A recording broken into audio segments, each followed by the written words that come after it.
국민 여러분 안녕하십니까? 공작권 TV 그레이트 게임 최수용입니다. 오늘은 북에서 연일 발생하고 있는 김정일을 제거하고자 하는 북한 인민들의 가열찬 노력에 대해서 국민 여러분들과 함께 공유하고자 합니다. 오늘도 저희 공작권 TV 그레이트 게임을 시청하시는 모든 국민 여러분, 또 해외 동포 여러분들께 감사를 드리옵니다. 2016년 박근혜 대통령께서 무고한 촛불 난동 세력들에 의해서 대통령에서 이제 막 밀려나고 있는 그 해였습니다. 2016년도 북에서도 폭압적인 살인마 김정은을 제거하기 위한 북한 인민들의 노력들이 있었다고 합니다. 특히나 정치 보위부, 국가 정치 보위부라고 하는 것은 마치 대한민국의 중앙정보부, 국가안전기획부와 같은 역할과 기능을 수행하고 있는 아주 막강한 부서이기도 하죠. 이 보위부 요원들 간부로 구성된 15명에 의해서 김정은이를 제거하고자 하는 그런 은밀한 작전들이 계획되고 준비되어서 실행하기 직전에까지 갔었습니다. 그런데 이것이 중간에 끼어있던 한국의 모 인사의 잘못된 처신으로 인해서 그만 노출되고 말았습니다. 해서 당시 그들이 계획했던 계획이 수포로 돌아갔고 그들은 일체 검거돼서 모두가 총살당하는 일을 겪게 되었습니다. 사건의 전모는 러시아 지역 및 제3국에서 제조한 화학 무기를 김정은이가 주로 다니는 길목에 설치를 해서 그곳을 다니다 보면 저절로 우리가 방사능에 감염되듯이 김정은이가 그 화학 물질에 감염이 돼서 시름시름 앓다가 죽어가는 아주 자연사를 위장한 필연사 작전이었습니다. 한데 그것이 그 단 한 명의 그 부주의한 그 언어적인 표현 실수로 인해서 그 비밀 조직이 일망타진되고 모두 극형에 처해져서 사형을 당했다는 그런 슬프고도 안타까운 소식인 것이죠. 그때 그 사건 이후로 북에서는 김정은이의 목숨을 부지하기 위해서 국가 정치 보위성, 우리가 정치 보위부라 그랬습니다. 그 다음에 호위사령부, 또 당 중앙군사위원회 등의 각기 별도의 경무국, 경위국 이와 같은 이름을 통해서 신설한 조직을 만들어서 모든 호위사령부와 군사위원회의 경무국과 또 다른 여타 경호기관의 이런 장들이 모두가 수평적인 그 상장급, 그 북에서는 별을 큰 별 혹은 장령이라 그럽니다.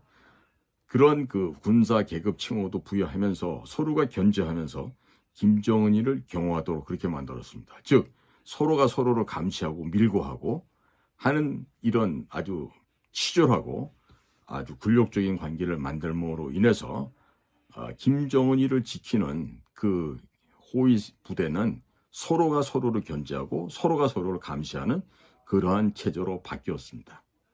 자, 김정은은 무엇보다도 죽는 것을 무척이나 두려워하는 자입니다.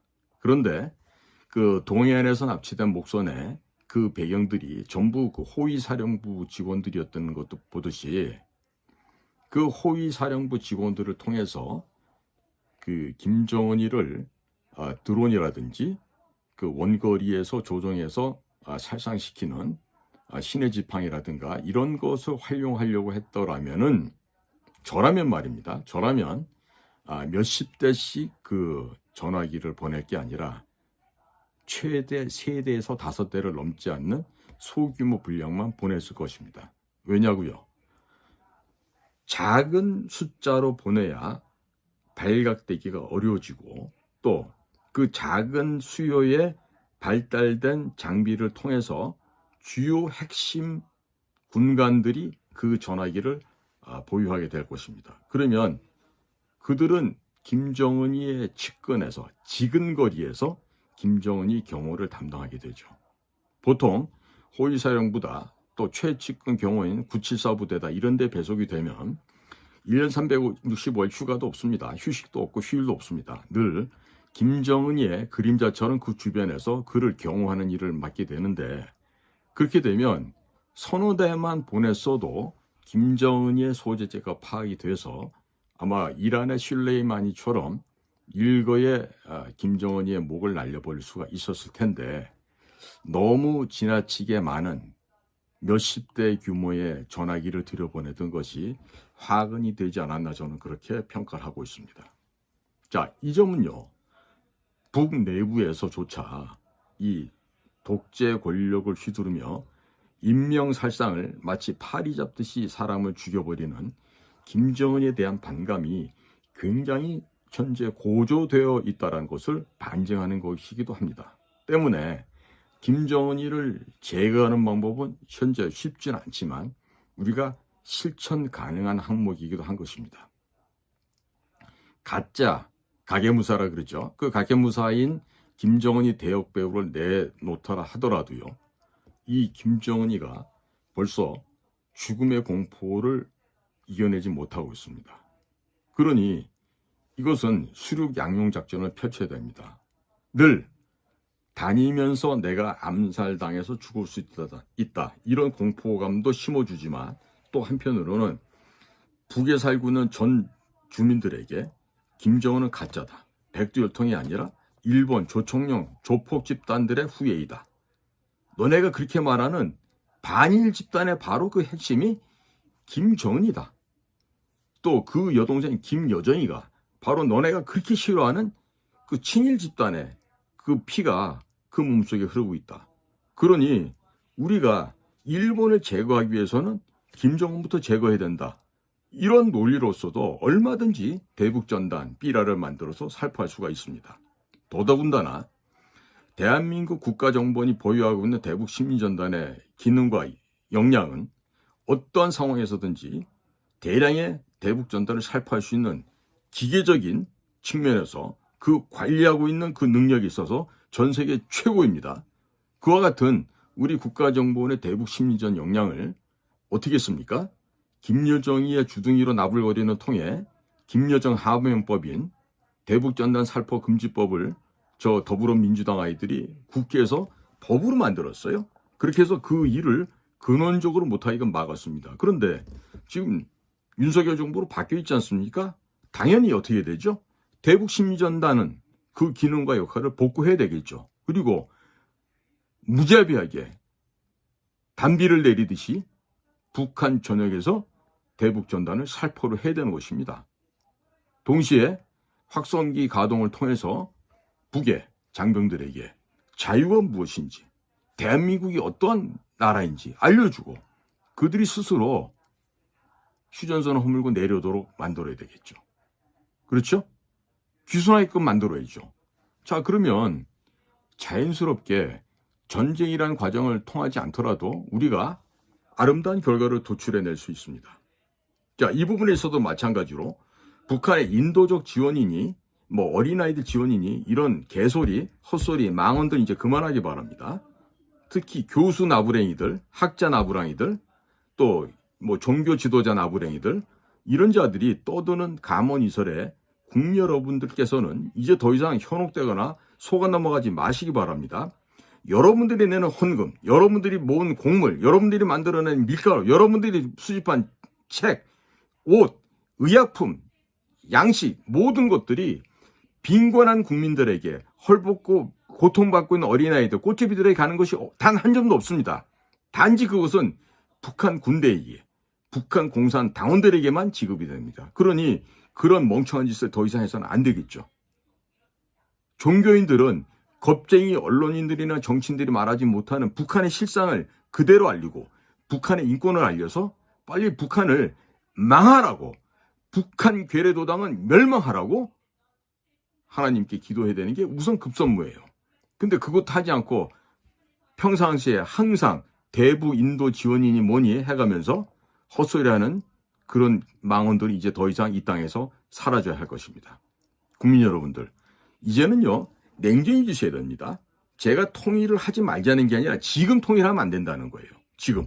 그렇기 때문에 얼마든지 혼자 독자적으로 각자 병진해서 나갈 수 있는 것이고 독자 생존할 수 있도록 북에게도 기회를 줘야 되는 것이죠. 북은 잘못된 정치 이념과 그 체제 관리를 통해서 지금 망해가고 있지만 대한민국은 정반대로 국가 융성의 발전의 길을 걸어오지 않았겠습니까? 따라서 대한민국은 현재 분단된 상황에서 전 세계 6위, 7위에 걸맞는 국력을 보유하고 있고 선진 강국의 어깨를 나란히 하고 있습니다만은 북은 아닙니다. 대한민국의 50분의 100분의 1도 안 되는 초라한 규모로 지금 추락한 전 세계 최하위 극빈층의 국가로 전락해버리고 말았습니다. 그런 나라랑 왜 대화해야 되죠? 왜 그런 사람들하고 우리가 같은 민족이라고 생각해야 되죠? 전혀 그럴 이유가 조금도 없습니다. 자, 이제 허상에서 깨어나십시오. 북을 도와주는 대신에 이 땅에서도 헐벗고 굶주리는 우리의 독거노인들과 고아들과 한자녀 가정들이 얼마든 있습니다. 소년소녀 가정들도 많이 있습니다. 주변에 그런 이웃들 찾아서 먼저 도와줘야 됩니다. 무슨 북한에다가 지원합니까? 절대로 어리석은 일 그만해야 됩니다. 오늘은 우리가 앞으로 새해를 맞아서 닥쳐야 될 대북 문제가 매우 심각하고 곤란합니다. 대통령 주변에 있는 분들요, 지금 자유, 평화, 번영을 추구하는 인도 태평양 전략을 며칠 전에 발표를 했는데 보고 나서 저는 많은 생각을 했습니다. 무슨 생각이었을까요? 참 현장을 몰라도 많이 모르는구나. 이것도 아니고 저것도 아니고 왜 이렇게 줏대 없는 소리를 왜 어학을 잘한다고 자랑을 하나? 왜 이런 현학적인 단어들만 나열해 놨을까? 이게 진정한 국가의 일을 하는 사람들의 작품이었을까? 많은 의구심을 갖게 했습니다.